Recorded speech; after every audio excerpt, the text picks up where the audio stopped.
Alhamdulillah wa syukurillah wa la hawla wa la quwata illa billah. Salatu wassalamu ala rasulillah wa ala alihi wa sahbihi wa mawala. Rekan-rekan sekalian yang dirahmati Allah subhanahu wa ta'ala, alhamdulillah kita bisa bertemu lagi di majelis kita ini dalam rangka untuk menambahi lagi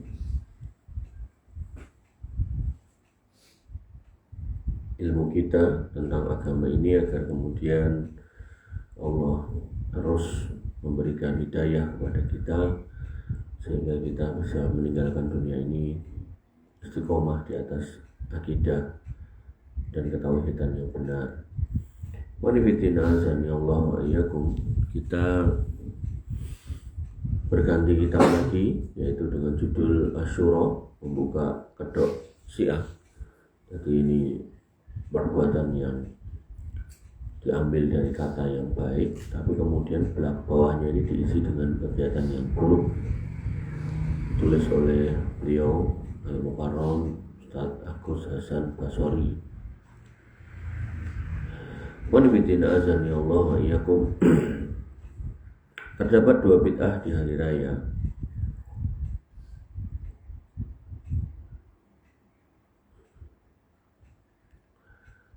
Tentu beliau sebelum memulai pembahasan, beliau memuji Allah Subhanahu wa ta'ala, bersolawat dan salam kepada Nabi Muhammad SAW, warganya dan para sahabatnya, yang mana mereka adalah orang-orang yang terbaik. Amma ba'du, maka kita ahlu sunnah mengenal Asyura adalah hari puasa pada tanggal 10 Muharram. Ini yang kemarin kita sudah bahas, yang pahalanya adalah menghapus dosa setahun yang lalu, sebagaimana asar atau hadis yang Nabi Muhammad SAW sudah jelaskan. Namun qadarullah, ternyata yang namanya Asyura juga bertepatan dengan mati syahidnya Husain radhiyallahu anhu.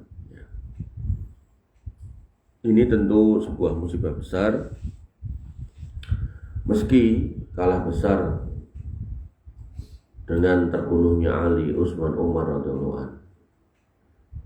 Artinya terbunuhnya Khulafaur Rasyidin yang tiga ini, itu juga sebuah kondisi yang menyedihkan. Dan lebih sedih lagi, di sini ada Husain radhiyallahu anhu dan juga meninggal.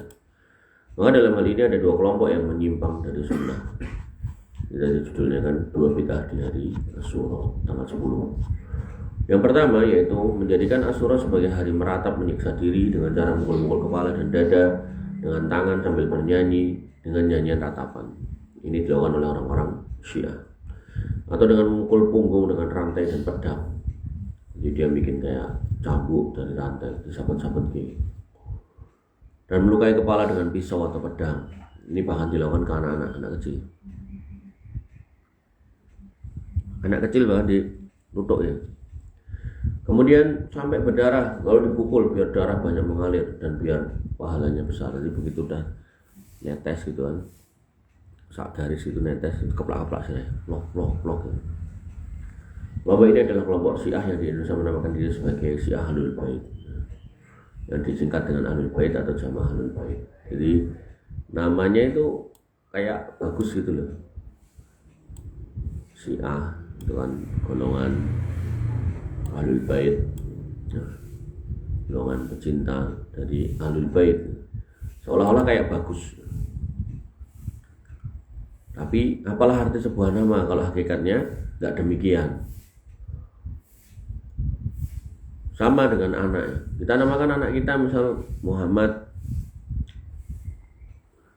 atau kita namakan anak kita Abu Bakar, atau kita namakan anak kita Umar gitu. Tapi nggak pernah kita ajari agama. Ya akhirnya apalah arti nama Muhammad, Abu Bakar dan Umar. Dulu itu tak jenenge robet wae gitu. Ya enggak juga gitu. Kasih nama agama, agamis, para nabi, para sahabat, silakan. Tapi orang tua itu juga harus mendidik yang baik gitu. Tentu penamaan ini salah dan melecehkan. Maka istilah Ahlul Bait yang sangat dicintai oleh Ahlus Sunnah. Kelompok kedua adalah kelompok yang nawasib, yaitu musuh-musuh keluarga Nabi yang senang dengan wafatnya Husain. sehingga mereka menjadikannya sebagai hari pesta dan kenduri. Jadi dua-duanya melakukan pesta ya. Yang satu pesta karena sedih kok pesta ya, iya. Makanya orang tuh ada yang nggak paham. Harusnya ketika ada orang yang kena musibah itu jangan kemudian malah nyari makan gitu. Justru kasih makan. Makanya Nabi SAW mengatakan ya kepada para sahabat ketika Ja'far meninggal, sahabat Nabi yang mulia, ya, Ja'far meninggal, Nabi SAW mengatakan isna'u li ahli Ja'far ta'aman gitu. Buatlah kepada atau untuk keluarga Ja'far itu makanan, jangan nyari makan gitu. Kita pokoknya paling enak aja enak wong mati berkat gitu. Makanya makin banyak wong mati berkatnya makin oke, karena ada orang ngomong kayak gitu di internet gitu. Makanya ini kurang tepat ya, nggak sesuai dengan ajaran Islam. Nah kelompok yang kedua ya makan-makan juga, pesta juga, tapi pesta karena senangnya matinya warga Nabi. Maka artikel ini atau kitab ini secara khusus mengupas tentang Syiah yang mengaku sebagai pengikut Ahlul Bait, namun ternyata mereka justru merusak nama Ahlul Bait. Kenapa demikian? Sebab mereka menjadikan nama Ahlul Bait sebagai topeng untuk menjual kesesatan mereka. Mereka sejatinya tidak mengikuti keluarga Nabi, tapi mengikuti imam-imam sesat mereka yang kebanyakan berasal dari Persia. Setelah sebelumnya mengikuti ajaran al-wala wal bara buatan Abdullah bin Saba al-Yahud. Jadi ini nanti dalam bab akidah itu ada akidah al-wala wal bara. Kapan-kapan lah kalau kita ngomongin akidah kita bahas. Wanifidina azani Allah wa iyyakum. Nah, para imam ahli bait menegaskan soal Asyura. Berikut ini kalimat dari para imam ahli bait yang sesungguhnya tentang masalah Asyura. Jadi ada imam ahli bait yang benar, ada imam ahli bait yang nggak benar. Nah yang nggak benar itu ya imam-imamnya orang Syiah ini. Maka ucapan tersebut bersesuaian dengan satu sama lain. Jadi kalau benar itu mau dari timur, mau dari barat, mau dari kutub utara, kutub selatan, itu pasti ketemu di titik yang sama, yaitu apa? Kebenaran. Kalau sesat juga mau dari timur, dari barat, itu pasti sama-sama sesat. Dan itu akan berseberangan. Maksudnya berseberangan tuh siji Islam, siji Kristen, siji Islam, siji Yahudi. Kok podo rituale? Nah maka ini biasanya bermasalah. Tapi kalau sama-sama orang Islam, mau dari kutub utara, mau kulit putih, kulit hitam, gitu kan, semua pasti ritualnya sama. Ya, kenapa? Karena diambil dari sumber yang sama, yaitu Nabi SAW. Kalau yang saat diambil dari sumber yang sama, yaitu setan. Maka ucapan-ucapan tersebut bersesuaian dengan satu sama lain, sesuai dengan sabda Nabi SAW dan perbuatan para sahabat. Nah, maka dinukilkan kepada kita, bisa lihat pada kitab Man Qatala Al-Husain, siapa yang membunuh Al-Husain. Secara ringkas disebutkan sebagai berikut, yaitu Muhammad bin Ali Al-Husain yang diberi kenal sebagai As-Sodu. Ibnu Babawai Al-Qummi, Syekhul Muhaddisin, tulis kitab Man La Yahduruhul Faqih dan kitab Iqlalus Syaroi. Ia berkata di antara lafaz-lafaz Rasulullah SAW yang tidak mungkin diterjang adalah an-niyahatu min amalil jahiliyah. Jadi meratapi orang mati itu termasuk perbuatan jahiliyah. Nah kalau ada orang berkumpul ngedep wong mati, ngedep kuburane, gitu, dalam rangka untuk menangis-nangis di situ, maka min amalil jahiliyah, pastikan itu. Nah, sehingga kalau kamu ngerti ini yang ngomong Nabi, harusnya jangan buat terjang. Oh itu loh, penting itu, penting. Jadi jangan umpeh, sing ngumpul wong akeh, nangis-nangis, bengok-bengok gitu kan. Wah, ini berarti wong sing mencintai si fulan yang meninggal, tidak ya. Cinta yang benar tidak ditunjukkan dengan cara-cara yang tidak benar. Ya. Kamu punya anak perempuan terus ada datang laki-laki mencintai anakmu terus digondol gitu kan, itu kira-kira apa ya bukti cinta yang benar? Enggak lah. Cinta yang benar itu datang lamar. Tidak diterima alhamdulillah ora ya ora apa-apa, ora nesu, ora dendam gitu loh. Ya, tapi kalau harus melukai, menyakiti, alah cinta bel gitu. Nah, bahasa saya itu cinta yang enggak well gitu. Ja'far As-Shadiq, Abu Abdillah, imam mereka yang ke-6 dari bapaknya bapak, berkata, Naha Rasulullah sallallahu alaihi wasallam anir ronnati indal musibah. Nabi melarang tangisan Bedakan ya, tangisan yang terlarang sama menangis yang boleh. Nek mau berbes gak apa-apa, itu sedih gitu. Innal aina la tatma kata Nabi. Yang namanya mata itu ya mesti bisa mengalirkan air mata. Cuman kalau konteksnya ini nangis-nangis, bengor-bengor gitu ya, maka itu dilarang. Wanaha anin niyahah, khususan ketika itu sifatnya meratapi orang mati, wal istimai ilaiha, dan mendengarnya. Jadi kita mendengarnya itu. Kadang itu kita nggak melu-melu, tapi kita nonton. Jadi kamu kalau lihat orang Syiah, coba mukul-mukul dadanya, kepalanya, enak sing ngene, enak sing ngene gitu kan. Yang paling parah yang nganggo pisau itu, luar biasa bodohnya gitu loh. Ya. Kemudian Al-Imam Ali bin Abi Thalib yang pertama beliau berkata, salasun min a'malil jahiliyah, 3 hal yang termasuk perbuatan jahiliyah, la yazalu fiha nas hatta taqumas saah. Manusia enggak akan henti-henti berada di situ sampai hari kiamat. Yang pertama apa? Al-istisqa'u bin nujum, minta hujan dengan bintang. Saiki malah orang mau bintang, minta hujan dengan mama gufron. Hati-hati. Ya. Maka ini perkara jahiliyah. Tapi kita nggak boleh menyebut zamannya zaman jahiliyah ya, karena zaman jahiliyah sudah selesai dengan dikirimnya Nabi Muhammad SAW, diutusnya beliau SAW. Kemudian wa ta'nu fil ansab, dan mencela nasab.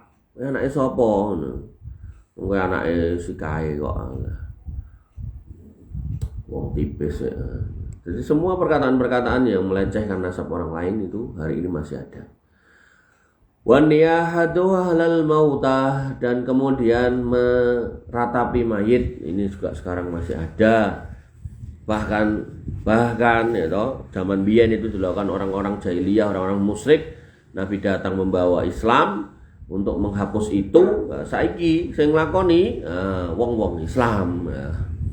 Yang lakoni kan padha nggo gamis, padha nggo peci ya toh. Ngumpul ning makame Habib Fulan bin Fulan gitu, nangis-nangis di situ.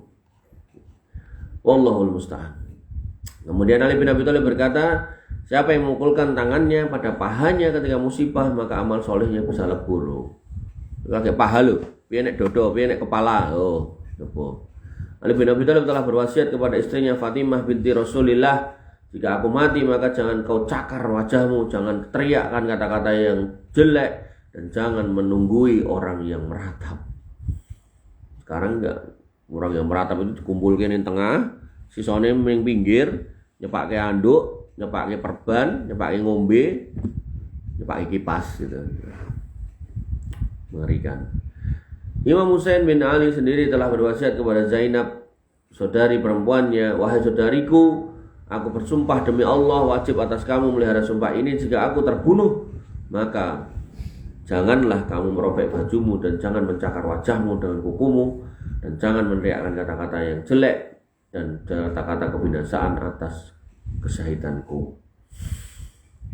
Kemudian Ja'far As-Shadiq berkata, la yasluhus siyah alal mayyit wala yambaghi walakinnan nas la ya'rifun. Tidak benar teriak-teriak atas mayit dan tidak layak, tetapi manusia tidak mengetahui. Ini padahal diambil dari kitab-kitab Syiah, Al-Kafi, Ustaz ini apa tadi, Muntaha Al-Amal.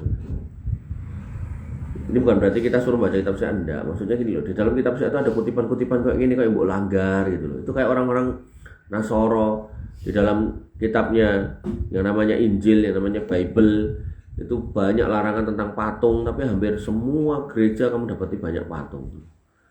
Wong Islam yo melu-melu.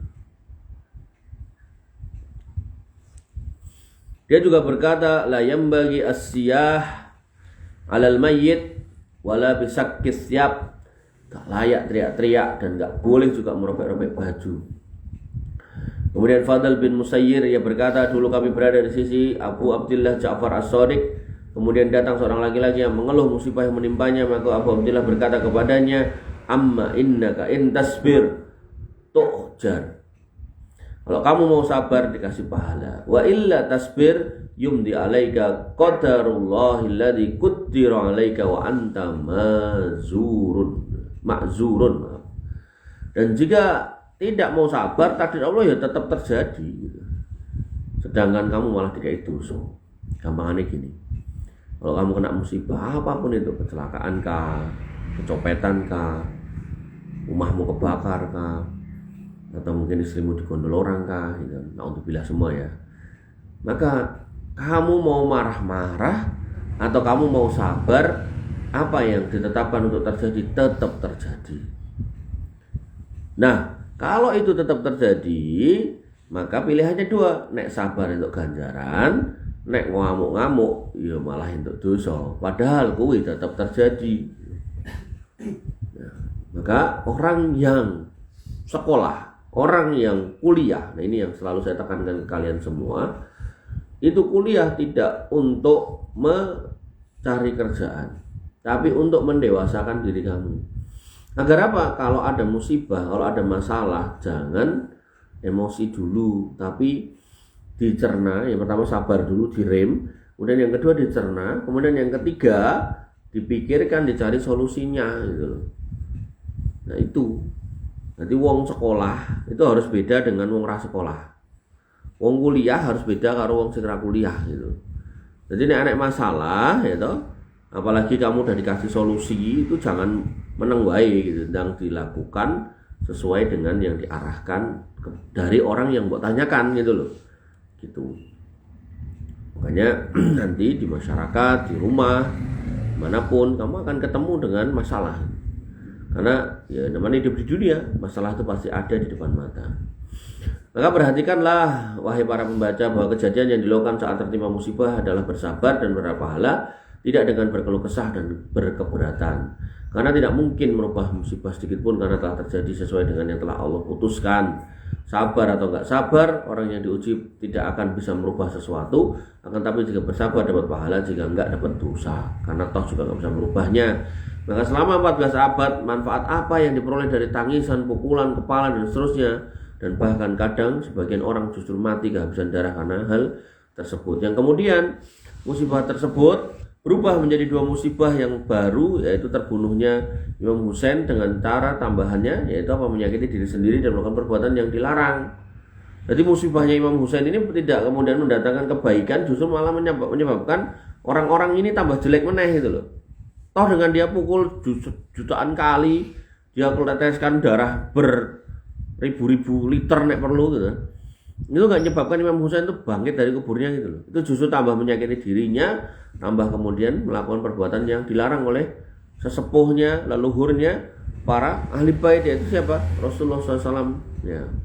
Jadi larangan tersebut telah valid dari para imam Syiah, juga telah sahih dari para imam Ahlus Sunnah.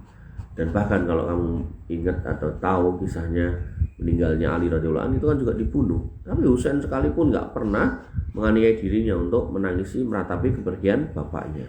Ya sedih pasti, tapi kalau kemudian mukul-mukul dirinya kayak yang mereka lakukan, enggak.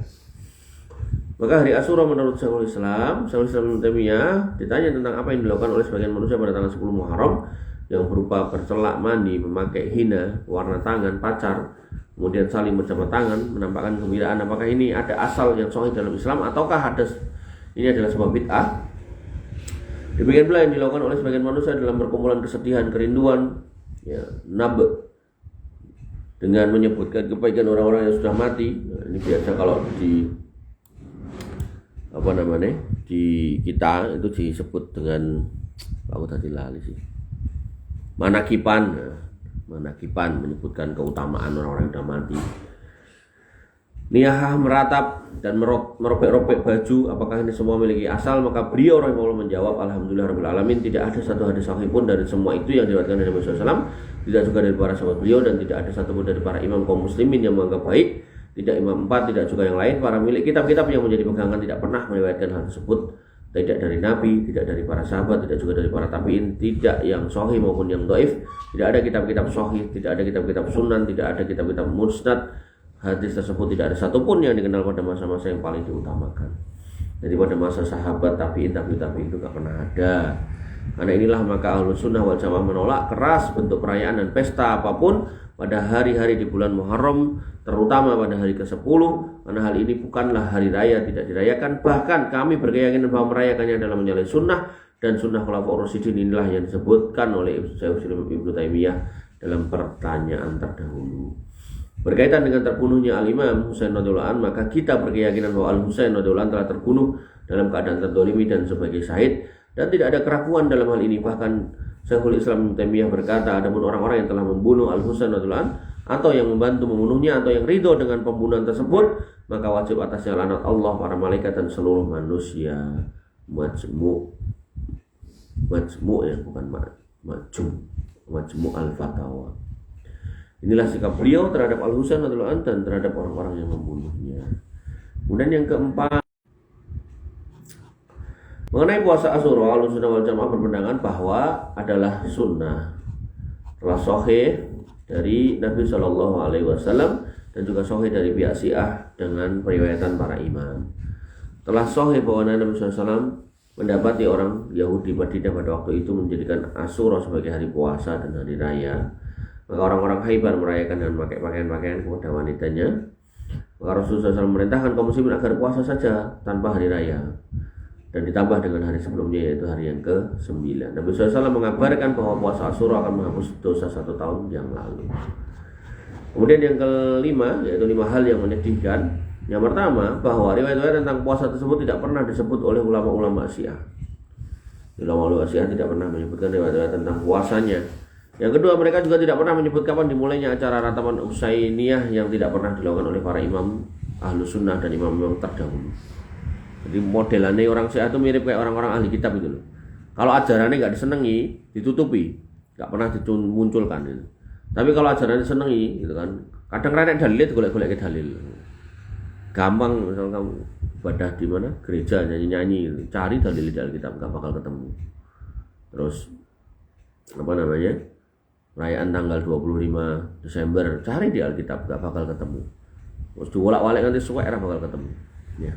Tapi ya itulah modelannya sama, dari ahli kitab dan orang apa namanya Syiah itu sama. Makanya di dalam Quran itu disebut sebagai al-maghdub wad-dhal, itu orang-orang yang termurkai dan orang-orang yang sesat. Orang yang termurkai orang-orang Yahudi yang dia ngerti hukum tapi ragu ngelakoni. Abdol ini orang-orang Nasoro, yaitu orang yang nggak ngerti hukum tapi ngelakoni seolah-olah ada dari agamanya. Kemudian yang ketiga, ya kayak ini kan, tidak pernah menyebutkan kapan dimulainya, karena memang gak ada asalnya. Ketiga, saat mereka menyebut tragedi Karbala ketika kisah matinya Imam Al-Husain radhiyallahu anhu dan Ahlul Bait yang lain, mereka banyak melakukan pemutarbalikan fakta melalui riwayat-riwayat hadis palsu dan lemah tadi yang sudah tak bilang. Ya, jadi dia corone lah gitu, mendapatkan dalil gawe pokoknya. Sebenarnya pembunuh Al-Husain adalah orang-orang mereka sendiri, orang-orang Irak Kufah. Semoga Allah memperlakukan mereka dengan keadilannya. Bukan selain mereka, tidak ada seorang pun menyertai mereka selain mereka sendiri. Mereka lah yang berdosa terhadap Al-Husain, menipunya, mengkhianatinya, membiarkannya sendirian, sebagaimana mereka membiarkan bapaknya Ali radhiyallahu dan saudaranya sebelumnya. Jadi kalau membaca kisahnya itu ya menyedihkan. Jadi waktu itu ada proses pembaiatan dari keluarga Muawiyah gitu kan. Nah, Husain radhiyallahu anhu ini dapat surat dari orang-orang Kufah, "Reneo, tak baiat jadi khalifah. Reneo." Sebenarnya udah dinasihati sama sahabat-sahabat yang senior, enggak usah di sini aja, di Mekah aja. Tapi qadarullah, Husain radhiyallahu anhu lebih memilih untuk pergi membawa 70 orang keluarganya gitu loh. Dan kemudian berharap benar-benar orang yang ngundang itu bertanggung jawab untuk menjaga, mengamankan berangkat. Akhirnya khalifah yang memproklamirkan diri itu nyusul, tapi bukan khalifahnya, pasukannya gitu. Ya, pasukannya kemudian diweling gitu. Pokoknya cekelan wae coba apa-apa ke wong BB itu putune Nabi. Yang artinya 70 orang ini dikepung dengan ribuan orang. Bahkan ya namanya ribuan orang gitu. Saiki baru ratusan gelintir orang-orang PSHT ngeroyok polisi gitu. Bagaimana kemudian ribuan orang yang penuh emosi gitu, apalagi sampai dapat julukan pasukan khalifah atau apalah itu. Kemudian dikepung dan kemudian dibunuh. Cuma dibunuh, ya tahu, dipenggal gitu. Dan kepalanya diserahkan kepada khalifah waktu itu. Khalifah bingung gitu kan, kaget itu. Dan dia cuma ngomong kepada komandannya itu, kamu bunuh ini orang yang kamu bawa ke sini kepalanya, orang yang dicium sama Nabi. Kepalanya khalifah ya nggak mau sebenarnya, nggak sampai, jangan sampai seperti itu gitu. Mau pengen damai wae gitu loh, jangan sampai, tapi ya sudahlah, sudah terjadi. Dan itu juga akhirnya menjadi liyabluwakum ayyukum ahsanu amala, mana di antara kita yang berakidah yang benar, ujian buat keimanan kita. Yang keempat, mereka tidak pernah menyebut saudara-saudara Al-Husain radhiyallahu anhu yang mati syahid bersamaan di padang Karbala. Mereka di situ ada Abu Bakar, Umar, Utsman. Ini kan nama-nama yang dibenci oleh orang-orang Syiah. Ya. Kenapa orang Syiah mengagungkan Husain bukan Hasan? Nah, ini menarik loh. Kamu naik baca sejarah baru tahu. Karena Husain menikahi orang Persia, Hasan enggak. Nah, anak turun Husain dari orang Persia inilah yang sama orang-orang Syiah diangkat menjadi imam mereka. Mengapa mereka bersikap demikian? Jawabannya adalah bahwa tidak disebutkan nama mereka hanya karena khawatir. Pertanyaan orang awam Syiah, mengapa Imam Ali menamai putra-putranya dengan nama-nama orang yang mereka benci, yaitu Abu Bakar, Umar, Utsman? Jadi mereka itu punya doktrin bahwasanya Abu Bakar, Umar, Utsman itu udah kafir, mengkhianati risalah Nabi. Mengapa Imam Husain dan Imam Al-Hasan menamai putranya dengan Abu Bakar? Bukankah penamaan menunjukkan akan kecintaan? Artinya orang itu menamai dengan nama-nama ini kan karena cinta, tapi mereka menutupi. Kemudian yang kelima, bahwa umat di zaman sekarang hidup dalam masa cobaan, musibah, perpecahan, kelemahan. Bersamaan dengan itu, Anda akan mendapati bahwa para khatib di mimbar Al-Husain tidak memiliki apapun yang untuk disampaikan kecuali bercerita saudara yang gak jelas, mengoyak cerita sejarah, menghidupkan fitnah, membuat-buatnya serta mengobarkannya, padahal tidak memiliki dasaran landasan yang sahih. Dan itu Imam Syiah Indonesia podo wae gitu. Sama aja gitu. Jadi nggak punya dasar. Yang keenam, kita menolak acara Asyura ala Syiah. Sikap kita Ahlussunnah terhadap acara ratapan orang Syiah itu adalah sebagaimana disampaikan oleh Ibnu Taimiyah, yaitu bahwasanya yang diperintahkan oleh Allah Ta'ala kepada Rasulnya terhadap musibah, jika musibah itu terjadi, adalah sabar. Bersabar, ihtisab, berharap pahala. Kemudian istirja, mengucapkan innalillahi wa inna ilaihi raji'un. Nanti kalau dalam bab meninggalnya anak yang kecil, anak-anak itu orang tuanya ditinggal mati anaknya, maka termasuk sebelum istirja ini adalah memuji Allah. Ya. Apa yang diucapkan hambaku, kata Allah kepada malaikat yang mencabut nyawa anaknya. Kemudian malaikat mengatakan hamidaka wastirjaka, yaitu di mereka itu memujimu dan beristirja kepadamu. Wastarja'a, hamidaka wastarja'a, mereka memujimu dan kemudian beristirja. Maka jika Allah Ta'ala telah memerintahkan untuk bersabar dan ihtisab pada saat musibah baru terjadi, maka bagaimana pula musibah itu telah berlalu sekian lama, maka mungkin menjadikan hari Asyura sebagai hari kesedihan termasuk perkara yang baik. Itu adalah perkara yang dihiasi oleh setan untuk orang-orang sesat lagi membangkang. Demikian pula ya manakiban gitu kan. Itu juga perkara yang tidak ada dasarnya. Dan pelantunan syair-syair sedih juga tidak ada dasarnya. Kedua kelompok tersebut telah melakukan kesalahan, keluar dari sunnah. Keluar dari sunnah ini bukan berarti kafir ya. Maksudnya tidak sesuai dengan sunnah. Kan pernah datang orang ngomong kepada Nabi SAW, saya akan terus beribadah dengan cara tidak menikah, karena nikah nanti nyusahi saya untuk ibadah. Kata Nabi SAW, "Man raghiba an sunnati falaysa minni." Siapa yang enggak suka sama sunnahku, ya maka itu bukan golonganku. Tapi bukan dikafirkan, bukan. Maksudnya, kowe iki nek seneng karo aku ya melu sunnahku gitu. Rasulullah SAW dan ulama Rasulullah tidak pernah menyunahkan suatu perbuatan dari perbuatan tersebut pada hari Asyura, dan tidak syiar-syiar kesedihan, tidak juga syiar-syiar kegembiraan. Majmu'ul Fatawa. Setelah ini kita katakan telah banyak para nabi yang terbunuh, tapi Rasul SAW tidak pernah melakukan seperti itu sama sekali. Demikian pula terbunuh sejumlah keluarga nabi seperti Hamzah dan Ja'far di zaman Nabi SAW. Ini Ja'far tadi saya singgung tadi. Dan beliau tidak pernah melakukan satupun dari keduanya. Jadi kalau ngomongkan keluarga yang mati, keluarga Nabi juga banyak yang mati, tapi Nabi nggak pernah kayak gitu. Beliau nggak pernah bangun kuburannya untuk keduanya, tidak juga membuat musim-musim untuk menziarahinya pada tahun-tahun tertentu, tanggal tertentu, tidak juga yang lainnya. Padahal keduanya adalah orang yang sangat utama dan beliau Al-Mustafa sallallahu alaihi wasallam sangat mencintai keduanya. Demikian pula keadaan terhadap Khadijah radhiyallahu anha. Nabi enggak pernah yuk gawe maulid Khadijah, gawe apa kayak jenenge? Haule Khadijah enggak pernah.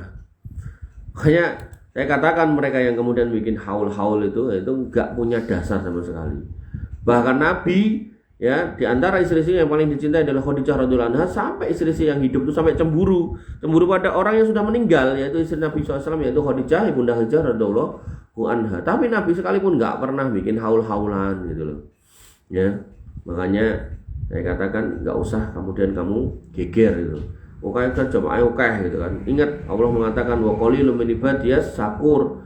Kebenaran tidak diukur dari jumlah. Nabi Allah mengatakan hamba yang bersyukur itu sedikit.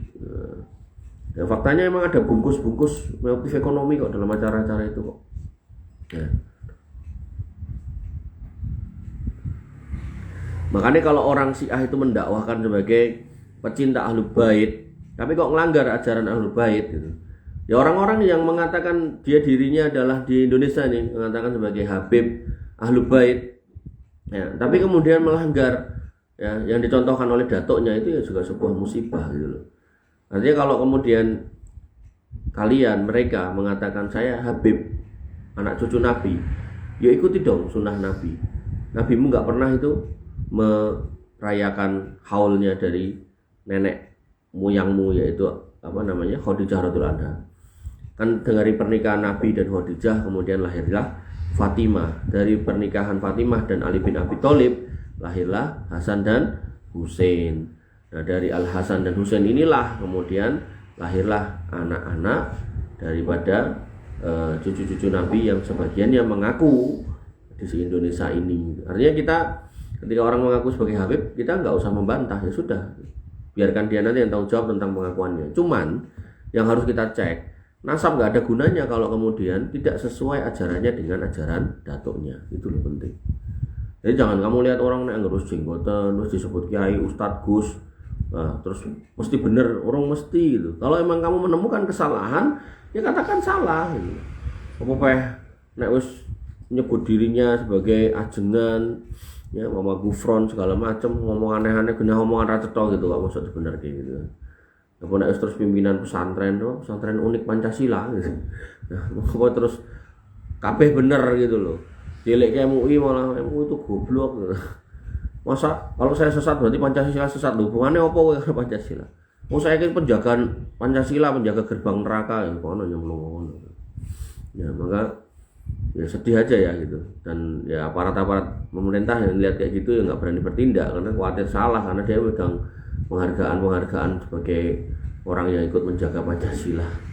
Padahal Pancasila enggak seperti itu cara mainnya ya. Pancasila itu adalah sebuah dasar negara yang kemudian tidak digunakan untuk mengacak-acak ajaran agama yang ada di dalamnya gitu loh. Ya. Nah, iki dhek wis ngacak-acak terus kayak gitu dadekke tameng gitu. Nah, ya kan? Bingung. Demikian pula waktu terbunuhnya Ali radhiyallahu anhu, putra-putra beliau tidak pernah melakukan satupun, ini yang tadi tak bilang. Dan yang paling utama dalam hal ini adalah Hasan dan Husain. Maka apakah Rasulullah SAW dan putra-putra Ali radhiyallahu anhu berada di atas kesalahan? Enggak lah. Oh ini salah ya sing wong Syiahmu. Maka lihatlah wahai para pembaca yang budiman, dengan pandangan yang penuh perenungan dan mengambil pelajaran, tidak ada pandangan kesombongan dan penentangan. Ketahuilah bahwa tidak ada bagi anda di akhirat kecuali apa yang telah anda perbuat di dunia yang berupa amal solih serta rahmat Allah Subhanahu Wa Taala. Maka kita mohon kepada Allah Subhanahu Wa Taala dengan kalimat-kalimat yang indah ini agar Allah Ta'ala membukakan hati-hati kita yang buta serta kemudian melapangkan dada-dada kita untuk menerima hidayah dan membukakan telinga-telinga kita yang tuli agar kemudian mengerti apa itu Syiah dan segala macamnya. Udah selesai. Baik ikhwani fiddin azani Allah wa iyyakum, itu akhir dari materi kita di pagi hari ini. Ya, silakan bagi yang punya pertanyaan dikirimkan ke kolom chat. Kita akan jawab satu persatu. Ada pertanyaan dari Instagram. Nah, bertanya, Assalamualaikum. Waalaikumsalam. Mau tanya, apakah benar seorang yang melihara anak yatim akan diridhoi Allah? Iya, benar ya. Nabi SAW mengatakan, ana wa kafilul yatim hakada. Aku dan orang yang kemudian menanggung hidup anak yatim itu kayak gini di surga, fil jannah, kayak gini. Nah, sehingga yang harus kita pahami adalah ketika Nabi mengatakan seperti ini dekat dan di surga, ini menunjukkan bahwasanya ya keberadaan anak yatim itu baik di rumah-rumah kaum muslimin. Makanya ya saya sarankan buat kalian yang di sini, kalau nanti jadi orang yang longgar rezeki, kemudian di kampungmu ada anak yatim, ambil, diajak tidur di rumahmu, dipelihara dengan baik. Nanti kalau gede dikembalikan ke orang tuanya yang masih ada atau keluarganya yang masih ada, agar kemudian ya keluargamu itu bisa berada di atas keberkahan. Bisa yatim enak ya, di Pak kabeh rembok. Dan yatim di sini nggak ada piatu ya. Jadi dalam orang Indonesia atau orang Indonesia atau kultur kita ini, ranti bapak yatim, ranti ibu piatu. Dalam Islam ranti bapak yatim, ranti ibu pak ikon kawin meneh gitu ya. Jadi nggak usah kemudian dibikin istilah piatu sehingga seolah-olah ranti ibu itu kemudian dunia berakhir. Enggak, bapak ikon kawin meneh ya. Tapi nek wong wedok kan gak gampang untuk nikah lagi, kecuali wanita-wanita yang punya kelebihan tertentu gitu kan, misal profesi tertentu, misal kecantikan tertentu gitu, sehingga begitu mati atau kesuwen sing ngantri gitu. Nah, maka yang harus kita pahami, banyak wanita-wanita yang kemudian tidak punya kelebihan-kelebihan tertentu sehingga begitu ditinggal mati suaminya dia sendirian gitu. Nah, orang-orang yang seperti ini harus ditolong dalam Islam. Makanya Nabi SAW mengingatkan atau menyampaikan as-sa'i 'alal armalati wal miskin kal mujahid fi sabilillah. Orang yang mau ngurusi armalah, janda ya otomatis anaknya, wal miskin ya, dan orang-orang miskin, maka seperti orang yang berjihad di jalan Allah. Dan ngurusi orang kudu ngerabi. Oh ning kamu kan janda 10, terus kamu bikinkan perumahan 10, kamu taruh situ, kamu openi, itu udah bisa. Gak harus dirabi gitu loh. Tapi nek dirabi entuk ora entuk gitu loh. Daripada mau dipacari akhirnya naudzubillah zina gitu kan, maka dirabi lebih baik. Cuman gak harus gitu loh ya, tolong dipahami. Jadi kadang tuh ada orang, aku wegah lah nek ngewangi ning ora tak rabi. Nah, ini kadang tuh kayak gitu. Lah kok kowe iso ngrabi wong jumlahe nek 5 gitu. Ya tak pilih yang paling ayu loh, orang urung ya milih gitu kan. Nah, maka yang harus kita pahami, membantu janda dan seterusnya nggak harus dinikahi. Tapi nek mau dinikahi ya silakan gitu loh. Terus bukan berarti nek kemudian yang dinikahi dibantu, yang tak dinikahi nggak dibantu ya jangan. Maka dalam konteks beberapa orang janda itu tolong dibantu mas, tolong dibantu mas. Dalam konteks beberapa orang janda yang ada di kampung, ya toh, tentu janda atau fakir yang paling fakir itu yang paling utama kita bantu. Oh ternyata ini enek janda ya mbuh nom mbuh tuwa tapi anake akeh gitu. Terus sijine nek janda anake siji tapi kemudian ya digawean segala macam atau duit usaha, makanya yang dibantu yang paling susah gitu loh. Jadi jangan lihat cantik atau enggak, jangan lihat gimana gitu. Ya, Allah taala. Pertanyaan selanjutnya, bagaimana hukum transfusi darah dari non muslim terlebih jika darah tersebut sangat dibutuhkan untuk pengobatan? Ya kalau bahasanya sudah dibutuhkan maka itu darurat ya. Udah nggak usah dilihat non muslim atau muslim. Lagian di tempat kita, di negara kita nggak ada klasifikasi darah dari PMI, ini darah orang Islam atau bukan, nggak ada. Nah cuman kalau memang kamu bisa mendesain gitu, misal kamu butuh darah nih, terus kamu bawa sak donore gitu kan, ya nggak apa-apa, itu juga nggak salah.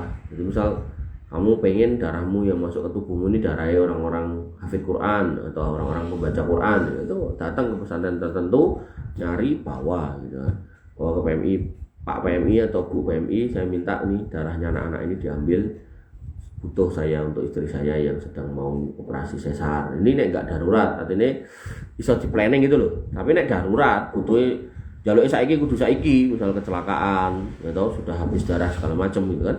Ya mau nggak usah dadak kokan pola itu. Itu sama kayak orang naik pesawat gitu, nggak usah nanya, ki pilotnya ki kafir apa ora gitu. Nek kafir apa ya ora munggah, pas tuku tiket orang ngerti sing nyopir sapa gitu. Nah, maka yang harus kita pahami balatagulu fitinikum, jangan berlebih-lebihan dalam beragama. Artinya ada hal-hal baik dalam agama yang bisa kita terapkan, tapi dalam kondisi itu nggak bisa dipertemukan karena keterbatasan tertentu yang nggak usah dipaksakan. Wallahu ta'ala. Dan selanjutnya, bolehkah menjual rambut bekas potongan, misalnya dari salon tempat cukur, rambutnya banyak, misalnya nggak boleh ya, karena ini biasanya nanti dikirim ke pabrik pembuat rambut kemudian disambung jadi rambut palsu. Ini nggak boleh, hukumnya haram. Allah Ta'ala. Pertanyaan selanjutnya, apa hukum memanggil orang yang bernama Abdurrahman dengan panggilan Rahman begitu saja? Apakah hal ini diperbolehkan? Maka ketika ada nisbat hamba di depannya kepada nama Asmaul Husna, maka yang terbaik adalah dipanggil semuanya, jangan kemudian dipanggil nama Allahnya saja. Karena ketika dipanggil nama Allahnya saja itu akan bertentangan dengan kondisi yang paling utama, yaitu menisbatkan Asmaul Husna ini, hamba ini dinisbatkan kepada nama Allah yang husna. Karena Rahman di sini berarti yang Maha memberi rahmat. Tapi dalam beberapa nama Asmaul Husna itu boleh dijadikan panggilan orang. Misal contohnya adalah Al-Aziz gitu kan. Aziz itu ada orang yang namanya Abdul Aziz, maka menjadikan panggilan Aziz itu masih diperbolehkan. Jadi ini yang perlu dipahami dalam fikih-fikih Asmaul Husna, mana-mana aja yang boleh dipanggil, digunakan untuk manggil, mana yang enggak gitu kan. Tapi secara hukum asalnya, kalau sudah ada nisbat Abdul di depannya, maka jangan dipanggil Asma Allah tok sebagai panggilan gitu ya. Ya, maka kalau ada misal kamu mau pakai kultur orang kita, orang Indonesia, yang kalau manggil nggak lengkap gitu kan, maka ambillah dari depannya. Misal Abdurrahman, ya panggil aja Abdul gitu kan, atau Dul gitu kan. Nah, itu lebih aman daripada kamu potong dari belakang baik Rohmannya atau Maman atau roh gitu kan, ya nggak boleh. Ya, maka ini nanti khawatirnya masuk dalam kategori menghina atau merendahkan Asmaul Husna. Wallahu ta'ala alam. Dan selanjutnya di dalam Syiah ada pendapat kotoran imam mereka membuat masuk surga dengan cara meminumnya atau memakannya. Bagaimana cara yang tepat untuk mendiskusikan atau meneliti klaim-klaim semacam ini dalam konteks akademis atau teologis? Iya, kalau konteks akademis ya kita cari, suruh buktikan aja jurnal mana yang sudah meneliti kalau telek imam-imamnya itu bergizi. Nggak ada. Yang namanya telek itu di mana-mana ya nggak ada gizinya gitu. Satu itu. Kemudian secara teologis ya suruh buktikan dalil dari hadis dan dari ayat yang membuktikan kalau mangan telek imam itu kemudian bermanfaat. Cuman masalahnya kalau diskusi secara teologis itu nggak ketemu. Kenapa? Karena mereka sudah mengkafirkan rawi-rawi kita. Mereka mengatakan sepeninggal Nabi itu sahabat-sahabat Nabi itu kafir semua kecuali 5 atau 7 orang. Dan tidak termasuk di dalamnya adalah Abu Hurairah, tidak termasuk di dalamnya adalah Aisyah radhiyallahu anha. Jadi mereka itu udah mainnya di level fundamental itu. Main di level fundamental itu gimana?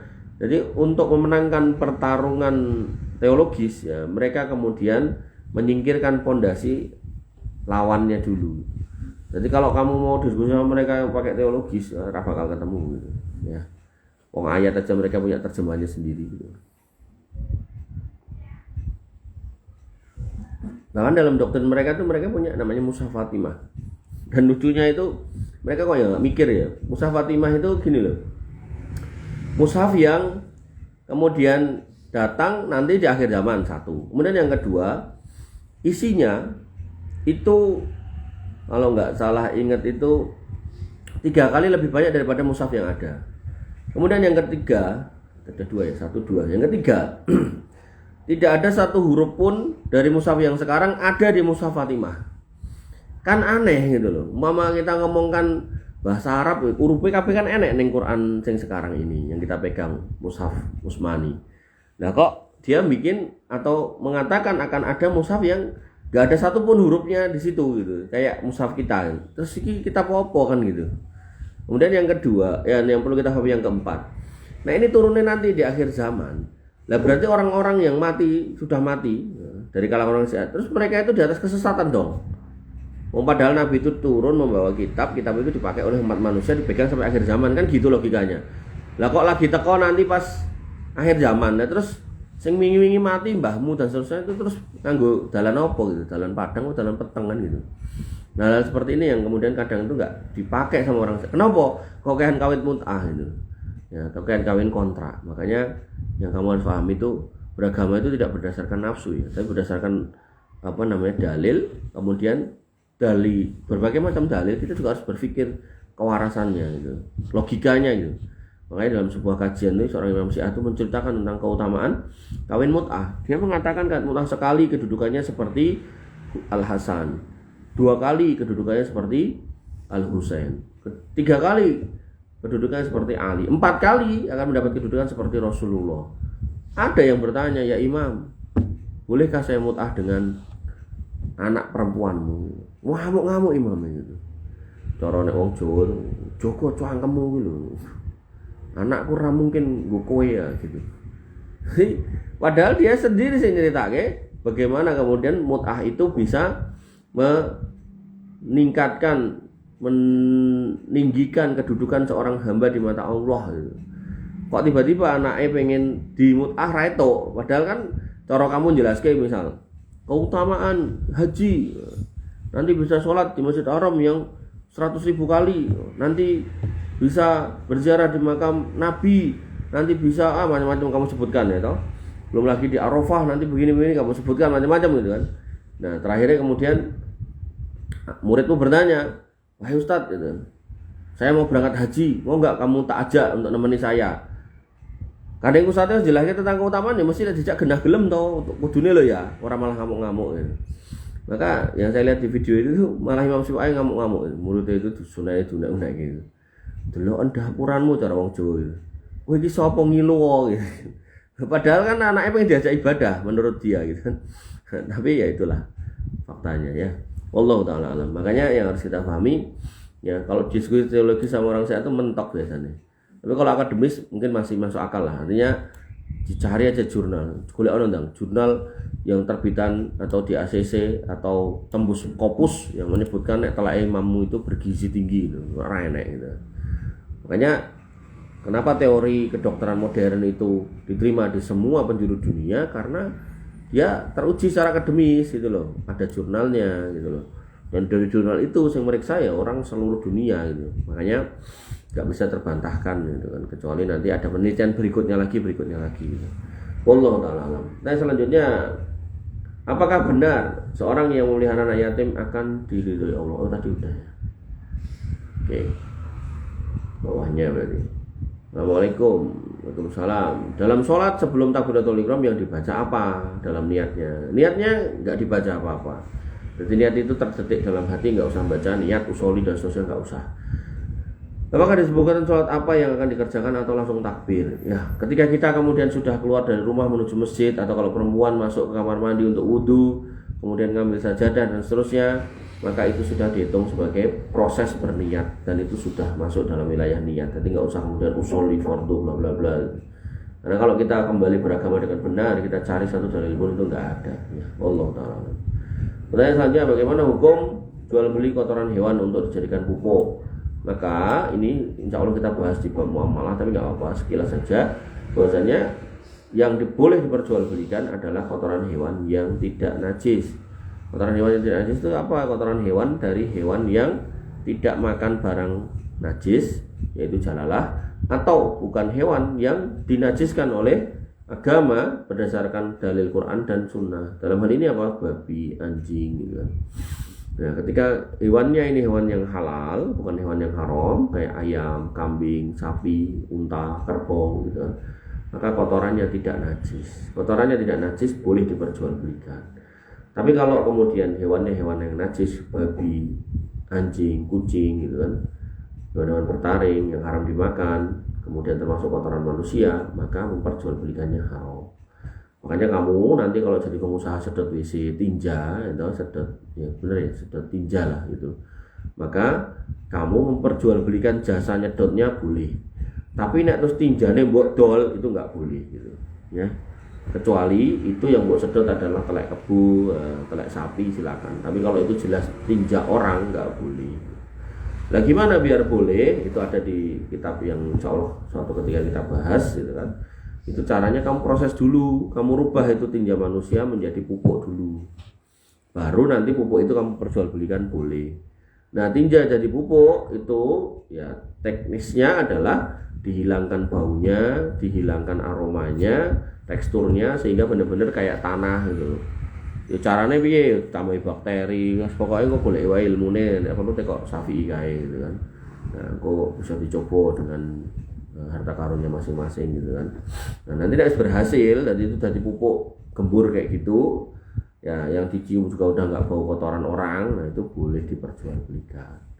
Tapi kalau kemudian itu binatang-binatang yang halal, maka itu bisa diaplikasikan. Makanya saya tuh suka lucu gini loh. Petani itu kan pakai urea, bentuknya kan butiran-butiran. Padahal dalam tubuh orang itu ya enek urea. Namanya air kencing. Air kencing orang itu mengandung urea. Makanya zaman dulu mbah-mbah dulu itu gue ngabuk sawah. Itu nenggon kamar mandi atau nenggon godakan. Nek saya ngerti godakan. Rumah masak kan rumah lojir nek godakan ya. Itu nyepak kayak drum gitu, dikasih awu hasil pembakaran pawon atau pembakaran boto, taruh situ diuyoi setiap hari. Nah, kencing itulah yang kemudian ureanya. Neng kan nek nganggo sifatnya banyu diwur-wur ning sawah kan ra iso, makanya dia pakai media supaya iso bentuk padat, itu medianya awu tadi. Maka begitu udah dikencingin entah sekian lama, nah maka dibawalah ke sawah disawur-sawur gitu. Zaman dulu kayak gitu. Nah, cuman ya kan karena sekarang teknologi ada segala macam, maka jadilah urea itu. Nah, sehingga ya ketika sudah pakai urea yang kimia ini kemudian merusak tanah gitu, tapi tetap dibutuhkan, kemudian pemerintah merangkul beberapa pengusaha kompos untuk bikin kompos yang dari letong sapi yang mawur kemudian digawe padet, bunder-bunder gitu. Nah, saya bilang lucu tuh apa? Aku batin itu loh. Kenapa orang nganggo telek wedhus yang sudah bundar? Kan perlu membuat jadi granul bunder-bunder itu kan bukan perkara yang gampang. Mas Yono tak kon gawe pakan nganggo mesin manual we hasilnya yo elek gitu. Nah, maka saya mikirnya gini, telek wedhus itu kan sudah bundar gitu. Tinggal ngadai, tinggal nyawur kayak gitu kan penak aja nih, meme garing atau resek itu sebar kayak gitu. Tapi nggak ada orang yang mau mengaplikasikan. Sampai akhirnya tadi malam saya lihat iklan itu, jadi ada tumpuan apa karung-karung hitam gitu kan, terus saya tulisi dijual kohe gitu kan, 10.000 per kilo loh. Itu bukan harga yang murah loh, itu mahal itu. Kohe ngerti orang ya kohe? Nggak ngerti. Apa Vi kohe? Oke, mau peternakan rambut dengi ya, Mas Eko? Waduh. Kotoran hewan. Kohe ini kotoran hewan. Jadi mengko aja nganti anu apa jenenge? Enek warung anyar iki. Apa iki? Kohe goreng, terus kowe tuku. Itu udah dipatenkan untuk dunia peternakan ya, kohe itu artinya kotoran hewan. Tapi kotoran hewan yang dimaksud itu kambing gitu. Kohe gitu. Wah, terus di karung-karungnya gitu. Jadi itu jadi bisnis ya. Jadi hari ini tuh ilmu pengetahuan yang tadi secara akademis itu mengungkap banyak hal, sampai limbah-limbah itu udah kepake semua gitu. Limbah pabrik tebu tadi, tetes tebu, nek wonge ahli maksiat itu jadi ciu, nek wonge ahli pertanian jadi segala macam apa silase, peternakan, nek pertanian jadi pupuk segala macam gitu. Terus limbah kone, limbah ayam itu ora enek tersisa. Makanya ya kamu harus kreatif gitu. Sampai laler we diopeni gitu kan. Ya Syafi'i kapan arep mulai peternak laler? Tenan nak segera wae gitu kan. Terus enek lelene tinggal nyemplungi gitu. Kemudian yang selanjutnya mau tanya, mengucapkan salam beberapa agama untuk tujuan pemerintahan yang terdapat dalam agama seperti negara kita gimana? Enggak boleh ya. Dan seorang muslim enggak boleh seperti itu ya. Ucapkan salam aja. Assalamualaikum. Kalau emang nanti khawatir ya, karena mungkin audiennya banyak orang non muslim gitu, makanya udah selamat pagi, udah gitu aja. Enggak usah pakai salam sejahtera dan seterusnya. Ya. Saya kalau ada acara kantor tuh suruh mimpin doa, saya tahu aku. Assalamualaikum, salam sejahtera, salam kebajikan, Om Swastiastu, assalamualaikum. Selesai. Bos saya juga orang kafir gitu. Itu kalau kemudian dia mimpin rapat gitu, dia nggak pernah salam. Ya, maksudnya nggak pernah assalamualaikum, nggak pernah. Selamat pagi untuk semuanya. Puji syukur kehadirat Tuhan Yang Maha Esa, kita masih diberikan kesehatan gitu kan. Bla bla bla ngomong panjang lebar, dan terakhirnya baik, terima kasih gitu kan. Semoga kita semua selalu dalam lindungannya. Salam sehat untuk semuanya. Udah. Jadi dia karirnya dari lurah, camat, sekarang jadi kepala badan riset daerah gitu. Non muslim, mertuanya sih orang Robi. Baik istrinya itu yang wakafi gereja.